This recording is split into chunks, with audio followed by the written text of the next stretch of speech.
যাবি তো কি চলো ভাত খাতে আসলে কান্দে মানে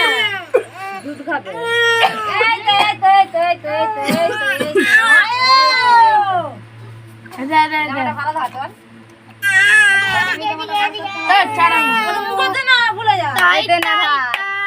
মামা বাড়ি যাই মামারা ভাত দিলে বাইরে কাঁচাটা খাই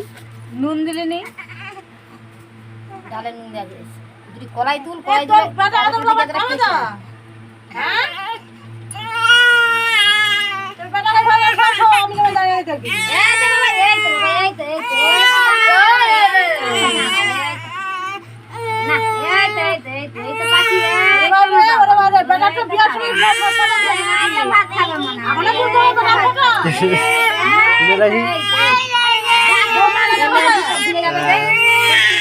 দুটি দে এখান থেকে